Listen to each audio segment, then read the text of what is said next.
our session review for Monday. Today was actually a pretty good day. We got a win. Took a second loss, but that loss should have never happened. Not anything with the market, but based on my rules. So let's just go ahead and jump into it. So for those who have followed along, everybody know I have my two candle rule, which I will explain some of for the most part. Oh, I did not mean to make that go away. So this is Monday session right here. So when we take a look at the 3 hour, which is our highest time frame, we see that price is still trading within this range right here.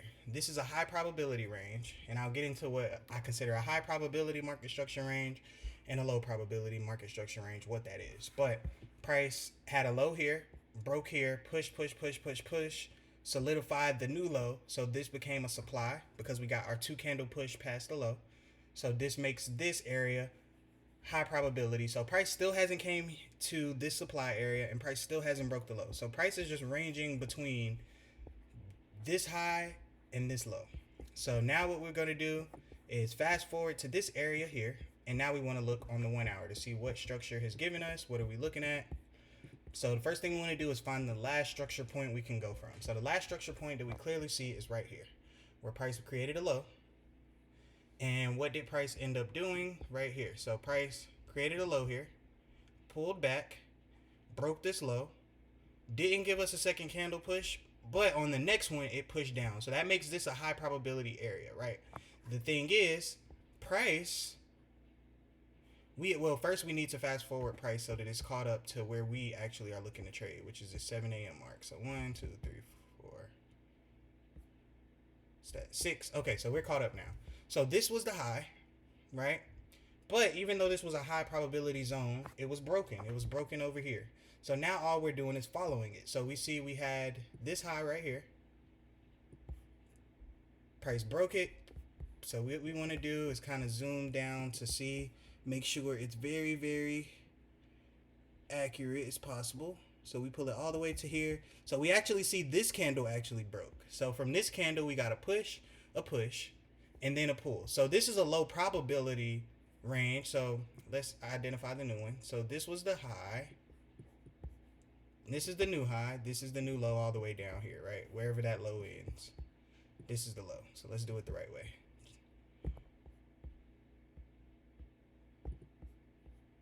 So we want to identify these. These are 1 hour highs and lows. So this is a low probability market range because when price broke right here, it didn't give us a second candle push. So we still have to identify the high and low of market structure, but we know this is a low probability structure, so there's no opportunity zone within here. So now we're just following the rest of structure, so we are caught up for our session that we're trading. So we got to pull back here, and then price broke a second time, but it didn't break this. So that doesn't qualify for our two candle push either. So we identify the high, identify the low, but there's no opportunity zone because price did not give us a second candle push. Now it can at some point in our session, but to start our session right now, it's a low probability candle area. So what we want to do is go to the 10-minute and see what structure we see within this area up here. So let's go to the 10-minute. And the first thing I see on the 10-minute, let's look for the last area we can call. So this is the last high. We see price broke it. So we're going to identify this as the high. Price broke it, pushed past it, but it barely closed. So it actually did give us the two candle push, because the rule for our two candle push is it has to break and close past the candle that broke structure. So this candle broke structure, and this candle pushed past it and closed. So the high is the same as the 1 hour high. So we're not going to redraw the high, but we are going to draw our supply and demand. So this range of 10-minute, from this 10-minute low to this 10-minute high, is high probability. It's high probability because it gave us a second candle push after breaking structure. And that's pretty much how the two candle rule goes. The rule of the two candle rule is when price breaks structure, if it gives us an extra push and breaks and closes past the candle that originally broke, it's immediately a high probability market structure range after price identifies its high and starts to pull back. If, however, it does not give us a second candle push, or let's say it wicked above, but it still closed below this candle, it would have been a low probability. So the only thing we want to make sure of is that this fits our 50% range, which It does. And we want to go on about our trading. So we got to the market a little late, so we are actually going to replicate when we got to the market. So looking at the 5 minute, we see the 5 minute and 10 minute are exactly the same. Now first let's get our three candles. 1, 2, 3, because we were a little late to the market. So when we look at the 5 minute, we see that 5 minute has the exact same low and exact same high as 10 minutes. So we don't have to draw the 5 minute on, we just understand that. So now, because now my new rule is, if the 5 minute structure doesn't produce a high probability zone, which 5 minute technically didn't, right? 5 minute broke this high right here, barely broken close. I wouldn't have counted that. So for the 5 minute, I'm actually going to go down to the 2 to see if there's any high probability structure down here. So what do I see? The last high is here, so there's no high probability structure going on right here. So what I'm going to do is just be patient and wait. Let's get a few more candles in. 1, 2, boom. So we got a nice little push up here. So now let's check the 5 minute. On the 5 minute, let's see what happened. So on the 5 minute, it created a low probability structure zone. So this is the 5 minute high, and this is the new 5 minute low. So now we're going to draw these on 5 minute, 5 minute. So this is the 5 minute low. This is the 5 minute high. The reason this is low probability and there's no supply or demand, and it's not that supply or demand doesn't exist within this area. It's that for me, supply and demand zones are opportunity zones. And if price doesn't give me a 2 candle push, this is not a high probability opportunity zone. If you get what I'm saying. So the 5 minute high was here. It broke here and it didn't push past. It broke here and it didn't push past it. So this is a low probability market structure area. So I don't have any reason to put a opportunity zone within here because it's low probability. Now, if it would have pushed past this, it would have made it high probability, and I would have identified an opportunity zone. So now we go to the 2 minute because 5 minute has no clear structure. And looking at the 2 minute, let's see what I see. So 2 minute high was here. Price broke. It didn't push initially, but price kept pushing. So that actually does count as a high probability zone. And I'll explain that. So this is a high probability zone. Well, let me put that 5 minute back. This is a high probability area for the 2 minute because price broke. It didn't initially give us a push above, but it kept creating high, high, high, and then it eventually pushed past. As long as it keeps creating highs, because if it keeps creating new highs, guess what? Price hasn't solidified its high yet. Where if we go to the 5 minute, price created this high and never broke it. So that solidified what the high of this market structure was. On the 2 minute, price never solidified what the higher market structure was. It actually just kept pushing. So this is actually a high probability area. So if price pulls down to here, we're looking for a confirmation off of the 2 minute. So we're going to skip through. Let's see. Boom. So we got this. So the first thing we want to do, put our trade above, give it some breathing room for sure. So we'll go like 5.5 to give it breathing room. And we are looking for 6.5 times 2, which is 13. And we go 13.5 just to make sure. So we'll do 13.6 just because. So let's see if we get entered into this trade. Boom, we immediately do. We're already on the 2 minute, so we know there's really no area to manage this from. So we are just letting kind of the trade play out. Well, now that we're in it though, we do want to identify our 75% level. So we know 13.5 times 0.75, that's 10.1. So 10.1 is our 75%. We call it victory lane, or victory lane. Once it crosses there, we're not playing with price. Either price is making its way to TP, or if it pushes back below here, we're getting out and securing our win. So let's see. Price continue pushing, pulled back down. We can go to the 1 minute and see there's no real structure here. So this is all just structure. Either we're taking a loss or price is going to push and create a new high. So price push near our stop loss, didn't hit it. Boom. And then price started pushing back up our direction. Boom. Price came through, gave us a win. So that was my first trade of the day. That was my first win um, for the week. We called our 1 to 2. We're done with this move because there's no structure around the top area. Now, what we do see now is that price broke the 5-minute high. So now we want to go back to the 5-minute for. So while we're looking for our second trade of the day. So we see price broke here, pushed here, creating a new high. So let's see if it creates and solidifies another high. Nope, it doesn't. So 5-minute structure is from here to here.